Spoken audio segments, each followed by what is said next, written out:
This is the game, folks. This is it. Ireland up against France, Six Nations 2025. If any game ever felt somewhat like a final, it's this one. Ireland at home, the highest ranked of the Six Nations side, second in the world, up against the second highest of the Six Nations side in France, who are fourth.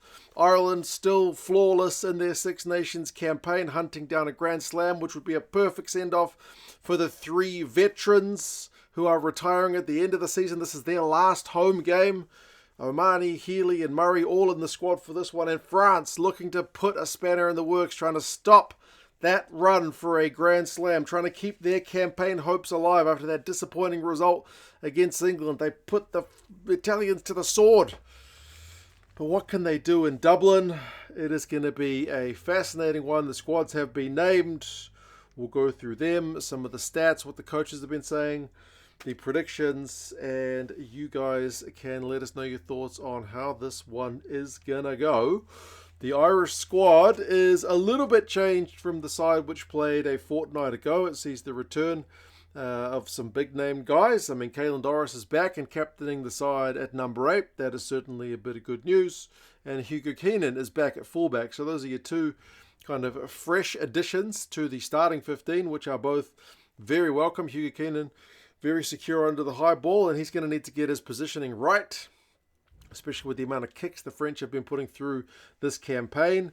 And Caelan Doris, from number 8, his battle up against Greg Aldred, no matter whether it's for club or country, whenever they go up against each other, it is well worth the price of admission to see which guys are going to get his hand on the ball more, who's going to get more meters, who's going to bust more tackles. They are both exceptional players. So good news for Ireland to have those two lads back. Porter, Sheehan and Bealham. That's a slightly changed front row from a fortnight ago against Wales, because Bealham's back to his usual starting position for this one, and Thomas Clarkson is the tight head replacement. Sheehan and Porter kind of pretty steady as she goes. It's been great to see Dan Sheehan come back from that long injury layoff and just look very comfortable. He's looked the business. We haven't really seen him quite get into some of the space that he has done in the past in the few minutes we've seen of him. Well, it's been a few minutes now, I guess, in the Six Nations 2025, but he's certainly still got that in his game. If they give him any space, he will be gone. And McCarthy and Beirne is the same second row. So the type 5 is largely unchanged, just with the replacement Bealham getting a more familiar kind of start. They did mention Tadhg Furlong in the press conference. Apparently he was maybe just kind of a few days away from being ready. This game's just come a few days too early. But we've heard that before. Furlong's injury just seems to be niggly. It doesn't want to seem to come right. The back row, O'Mahony, Van der Flier and Doris. I've already mentioned Doris's resumption of the kind of captaincy at number 8. But Peter O'Mahony, last home game for Ireland. He's going to want to make this one special. He was phenomenal in Ireland's last game, even though it was a bit of an arm wrestle against the Welsh. 19 tackles. He was very busy on the defensive shift for Ireland. You know he's going to want to disrupt the French line-out ball. He'll be getting in their faces. He will want to finish on a high before he gets to his garden. And then Josh Van der Flier, who's again a little bit under the radar with Doris casting such a long shadow in that Irish back row, and all the talk about O'Mahony retiring, but just quietly, that guy's been getting through his carries, he's been getting through his tackles. That's just kind of what Josh Van der Flier does. Absolute workhorse of a player. 19 combo is unchanged. It is still Gibson-Park and Prendergast. Prendergast has been getting the spotlight upon him. I'm not sure if this is still the kind of Sexton legacy, still casting a shadow on whoever. I'm all about shadows today. On whoever takes on the number 10 jersey. There's always some, the number 10 jersey is inherently such an important one. It gets talked about a lot. But anyone who takes over seems to get criticised a fair bit. It's his tackling which is under the microscope, and admittedly he has fallen off a few, but he's still a pretty young guy, and his all around the park skills, especially his ability to put boot to ball, very impressive. So I'm sure the French will send some runners down his channel, but he's going to have plenty of support around him. And as I mentioned, he's still a very young guy in a very early part of his test career, so we'll hope he has a good game. Now, the midfield does have a bit of a change with Gary Ringrose's suspension. Bundee is up from the bench to start this week, and Henshaw switches to 13. And Jamie Osborne has also had a jersey swap. He's gone from fullback to the right wing. Simon needs to be talked up his versatility being basically one of the main kind of key points in him getting a start this week ahead of Kelvin Nash, because they've gone with only 2 backs on the bench. They need someone who can cover multiple positions in that back line. James Lowe, with that big boot of his, continues on the left wing. So that is the Irish starting 15. There's no Mac Hansen this week. He's apparently got a bit of a niggling injury, which sees him miss out on a potential another wing spot. There's also Keller, who's on the injury list, which means Rob Herring takes on the reserve hooker spot. Cian Healy, in his final home game, is there on the bench, as well as is Conor Murray in the 22 jersey. The other replacements, Thomas Clarkson, he gets another crack from the bench. James Ryan, Jack Conan drops to the bench, Ryan Baird, and then Jack Crowley is the other back on the bench. Now for the French, with the return of Intermac, there was always going to be a selection question, because Leo Barret, that big unit of a fullback who played against Italy, had a phenomenal game. Would they keep him on? Would they put Ramos back at 15, Ramos at 10, Intermac straight back in? It's Intermac straight back in, which is perhaps, I guess it's the easy call. It would have been perhaps more surprising to see Intermac not immediately slot back into the side. It might have been surprising to see Barret continue on. So, yeah, Galtier's kind of gone a little bit more conservative. It's more familiar. Front row of Gros, Movaka and Antonio, that is unchanged. The second row of Flamand and Guillard, likewise unchanged. Meafu is back fit. The enormous man who weighs over 140 kilos would have been adding some extra punch to that tight headlock position.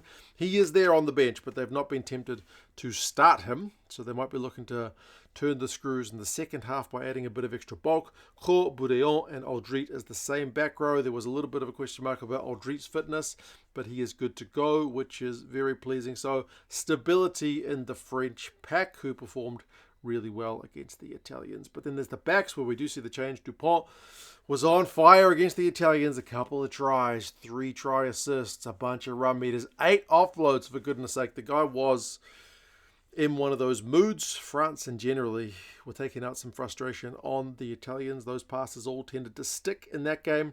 And then Intermac is back, as I mentioned, serving his suspension. They've gone with him.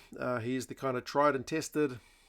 Even if he has missed a few weeks, Galtier said, he's been training with the squad, so it's not like he's going to be out of step. The midfield of Moefana and Barassi is continuing on. Moefana, I feel like, had his best game in a French jersey for a wee while against the Italians. Again, when it's a 70-point performance, everyone looks pretty good.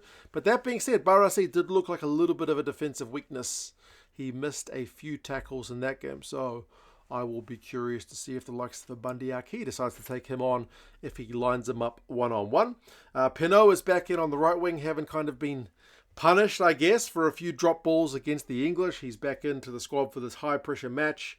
And Bielle-Biarrey, speaking of guys who can chase some kicks, goodness gracious me, I don't know what you can do about that. When that guy grubbers, good luck trying to catch him, because he's still very young and he has got pace to burn. The Irish will be analysing it. They'll be setting up the backfield to stop it. But again, when he hasn't got the ball, you can't tackle him. And when he kicks it past you, all you can do is hope you got someone sweeping around or someone who's quick enough to get there before him. And that has proved very difficult. Ramos, like I mentioned, switches back to 15. He's been reliable from the tee. Maybe a touch vulnerable under the high balls. I'll be curious to see if the Irish send Keenan his way to contest anything aerially. The bench-wise, Marchand, Bay and Aldeguerri, that's the same front row replacements. Meafu, like I mentioned, the big unit is back. Araudot is another lock replacement, so they got some big beef on the bench.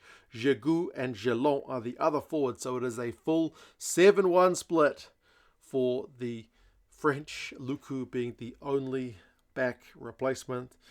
Barret, like I mentioned, is perhaps a bit unlucky to miss out, but it is the kind of tried and true for the French outfit. Stats-wise, the Irish game plan has been less about possession this Six Nations campaign. I've mentioned that a few times when having a look at their numbers, but they're still managing to get the good attacking numbers like the clean breaks, although Wales kept them kind of a bit quiet with that kind of bounce back performance from changing their coach.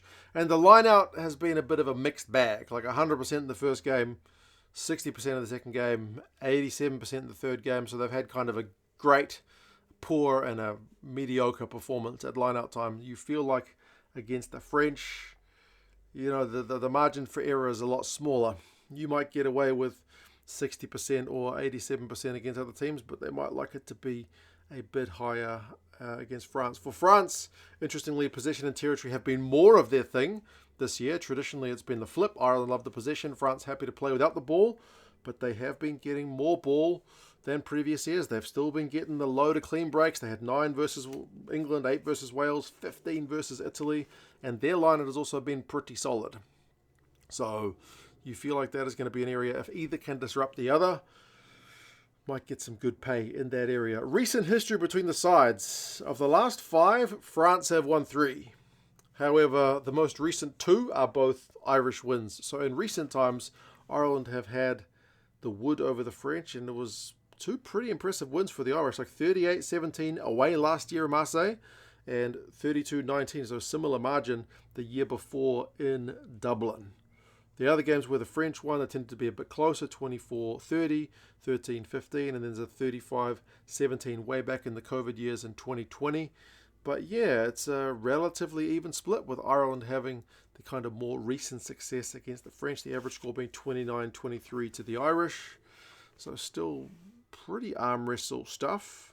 Predictions-wise, the rugby forecast algorithm has got Ireland as relatively comfortable favourites, hence me wearing the underdog jersey, being the French one. That tends to be the way we go on the channel. We go with the underdogs for the preview, if anyone's wondering. Ireland by 6. So that's not an emphatic prediction, but that's closer than what the bookies have got it. The bookies are only giving the Irish kind of a half a point lead in terms of they think the Irish are favourites. So that's where all the money's going anyway. It is on a Dublin. It is an afternoon kickoff, 2:15. Aussie Angus Gardner is the ref. That is 3:15 in the morning for me, which is a pretty awful time. But this is potentially the game which decides the Six Nations. England will be hoping France can get up, because that means that'll certainly keep their hopes alive as they go into the Italian game this weekend.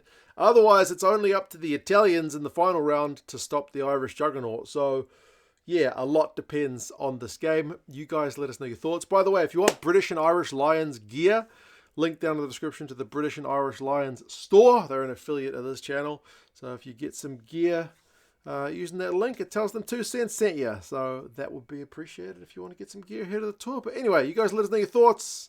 How do you see this one going? And I'll talk to you guys again soon. See you later.